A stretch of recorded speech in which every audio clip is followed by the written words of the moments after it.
राम बियाहन चलले राजा दशरथ जी, छत्तीस बजना बजाय। राम बियाहन चले राजा दशरथ जी, छत्तीस बजना बजाय। बीचे महलिया में नाचेला नचनिया, धनी दशरथ भाग्य तोहार। बीचे महलिया में नाचेले नचनिया, धनी दशरथ भाग्य तोहार। धनी दशरथ भाग्य तोहार। जाई बारात जनकपुर पहुँचे, गलियानी जगमग होय। गलियानी जगमग होय। राम लखन मिली पूछे ए बचनिया जी, कौन राजा जनक के दुआर। राम लखन मिली पूछे ले बचनिया जी, कौन राजा जनक के दुआर। आई बराती दुआरवा पर उतरे हो खेला दुआरा पनेग चार। हो खे दुआरवा नेग चार, सब निहारे लया राती से बाराती।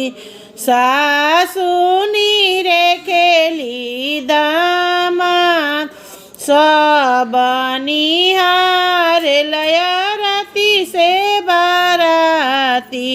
सासुनी रे खेली दामाद, लक्ष्मण नीरे खेले मड़ौआ के पुतारी। धन्य बढ़ई हाथ तोहार, लक्ष्मण निहारेले मड़ौआ के पुतारी। धन्य बढ़ई हाथ तोहार। नहीं लेबो ससुर जी हो न धन सोनावा, नहीं लेबो कवनो दहेज।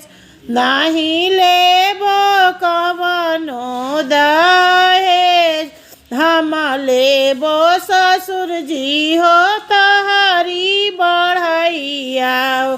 जेही एही पुतारी उरे, हम लेबो ससुर जी हो तोहारी बढ़ैया।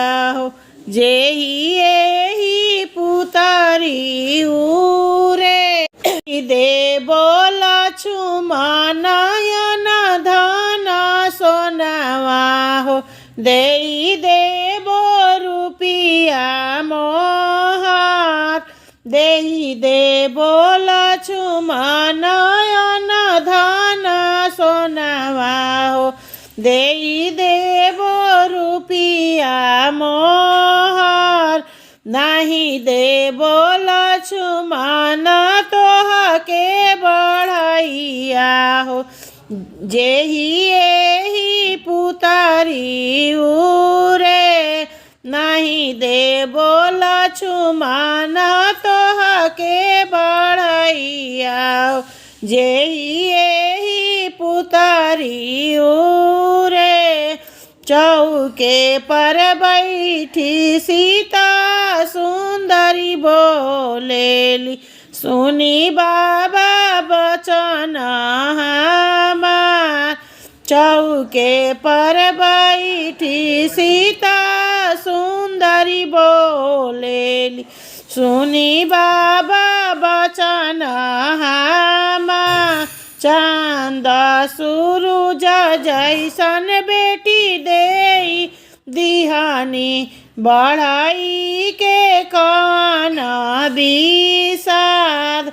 चांद सूरज ऐसन बेटी देई दिहानी बढ़ाई के कौन विषाद। बढ़ाई के कौन विषाद। बेटी त होली सीता जनम के पाराई हो। बढ़ई हवे नगर के लाज। बेटी त होली सीता जनम के पाराई हो। बढ़ई त नगर के लाज। बढ़ई हवे नगर के लाज। राजा जनक एक पोखरा खनावेले। पोखरा के पियर पियर माटी। राजा जनक एक पोखरा खनावेले। पोखरा के पियर पियर माटी। पोखरा के पियर पियर माटी। पोखरा के ऊपर मालिनी के लावा लगावेली। के लावा के सीताली बयार। पोखरा के ऊपर मालिनी के लावा लगावेली। के लावा के सीताली बयार। के लावा के सीताली बयार। पोखरा के काओरी लावेली फुलवरिया हो। फुलवा खिलेला का चनार। पोखरा के काओरी लावेली फुलवरिया हो। फुलवा खिलेला का चनार।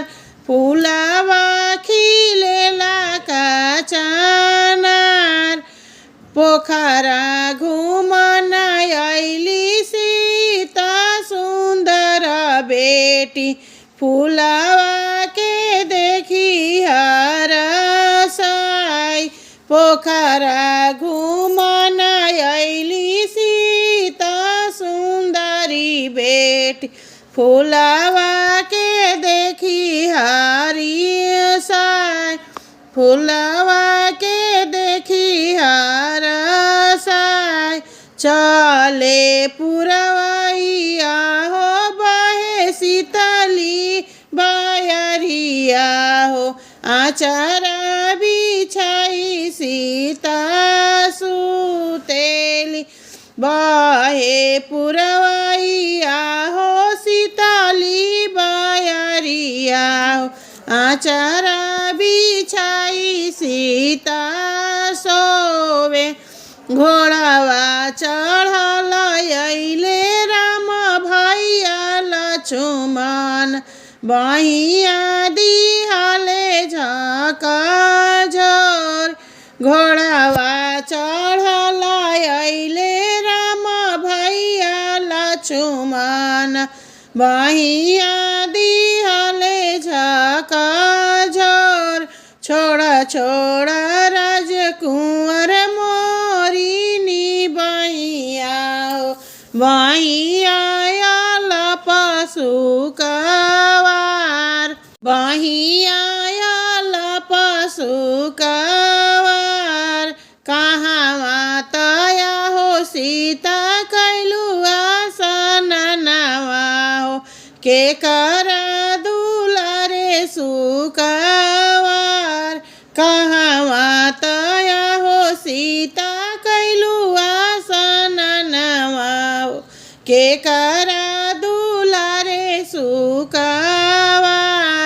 बाबा पोखरवा में कैनी आसनवा होया दुलारे सुकवार। बाबा पोखरवा में कैनी आसनवा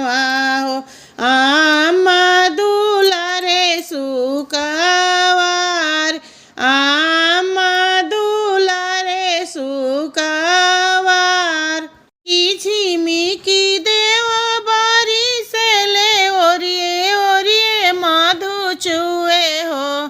रिमकी झिमिकी देव बारी से ले ओरिए मधु चुए हो। ए ललना घेरी आइली कारी बदरिया झमकी देव बारी से ले हो। ए ललना घेरी आइली कारी बदरिया झमकी देव बारी से ले हो। दर्द बेयाकुल कौशल्या रानी मेघा से आराज करे हो। दर्द बेयाकुल कौशल्या रानी मेघा से आराज करे हो। मेघा जानी बरिसा अवधा के धामावा की राम जी जनम लिहले हो। ए मेघा जानी बरिसा अवधा के धामावा ता राम जी जनम लिहले हो। के कर भींगेला चुनारिया ता के कर पियरिया नु हो। के कर भींगेला चुनारिया ता के कर पियरिया नु हो। ललना के कर भींगे माथे मुकुट ता राम जी जनम लिहले हो। ए ललना के कर भींगे माथे मुकुट ता राम जी जनम लिहले हो। के कई के भींगेला चुनारिया त कौशल्या के पियरिया नु हो। सुमित्रा के भींगेला चुनारिया त कौशल्या के पियरिया नु हो। ए ललना दशरथ के भींगे माथे मुकुट ता राम जी जनम लिहले हो। ए ललना दशरथ के भींगे माथे मुकुट ता राम जी जनम लिहले हो। भींगते ही राजा जे चाले ले धागड़िनी बोलावे ले हो। भींगते ही राजा जे चाले ले धागड़िनी बोलावे ले हो। धागड़िनी चाली चला हमारे आंगनवा ता राम जी जनम लिहले हो। धागड़िनी चाली चला हमारे आंगनवा ता राम जी जनम लिहले हो।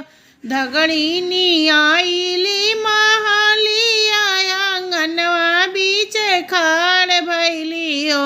धगड़िनी आइली महालिया आंगनवा बीच खाड़ भैली हो। धगड़िनी मांगेली सोने के हंसुलिया ता राम जी जनम लिहले हो। ए ललना धगड़िनी ता मांगेली सोने के हंसुलिया ता राम जी जनम लिहले हो। दुआरा से आइले राजा दशरथ आंगनवा बीच खाड़ भैले हो। दुआरा से आइले राजा दशरथ आंगनवा बीच खाड़ भैले हो। धगड़िनी बिहाने अयोध्या लुटाई भी हंसुली पहिराई भी हो। धगड़िनी बिहाने अयोध्या लुटाई भी हंसली पहिनाई भी हो।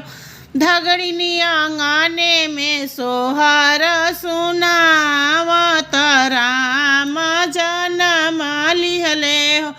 धगड़िनी आंगने में नाची नाची गावत राम जनम लिहले हो। ए धगड़िनी आंगने में नाची नाची गावत राम जनम लिहले हो। चिठिया पर चिट्ठी लिखी भेजे राजा दशरथ भेजे जनक जी जी के पास। चिट्ठिया पर चिट्ठी लिखी भेजे राजा दशरथ, भेजे ले जनक जी के पास, भेजे ले जनक जी के पास। पनवा के माड़ो छवैया मोरे समाधियो, जहाँ उतरे बेटा हमार। पनवा से माड़ो छवैया मोरे समाधियो, जहाँ उतरे बेटा हमार। एतना बचन जब सीता सुंदरी सुनेली, धाई के बाबा पास जाय, धाई के बाबा पास जाय। एतना संपत्ति बाबा जे कारण होई है, उनकर बेटी रही है कुंवर। एतना संपत्ति बाबा जे कारण होई है, उनकर बेटी रही है कुंवर। काहे के मोरा बेटी सिर धई झाँकेलु, काहे करेलु गरी सोच। काहे के मोरी बेटी सिर धई झाँकेलु, काहे करेलु गरी सोच। शहर से पनवा मांगैबो मोरी बेटी हो, पनवा ही माड़ो छवाय। शहर से पनवा मांगैबो मोरी बेटी हो, पनवा ही माड़ो छवाय। चिट्ठिया पर चिट्ठी लिखी भेजे जनक जी, भेजे ले राजा दशरथ के पास, भेजे ले दशरथ के पास। सोनावा ही महल छवैया मोरे समाधि हो, जहाँ उतरे बेटी हमार, जहाँ उतरे बेटी हमार। इतना बचन जब सुने ले श्री राम दुल्हा, धाई के बाबा पास जाय, धाई के बाबा पास जाय। एतनी संपत्ति बाबा जे कारण होई है, उनकर बेटा रही है कुंवर। जेकरा संपत्ति बाबा एतना होई है, उनकर बेटा रही है कुंवर। काहे के मोरा बेटा सिर धई झाँकेला, काहे करेला गरी सोच, काहे करेला गरी सोच। शहर से सोनावा मांगई मोरे बेटा, सोनावे के महल बनाई। शहर से सोनावा मांगई मोरे बेटा हो, सोनावे के महल बनाई। जहाँ उतार भी अपनी सीता बहू, जिनी बहू लक्ष्मी हमार। जहाँ उतार भी अपनी सीता बहू, जिनी बहू लक्ष्मी हमार। जिनी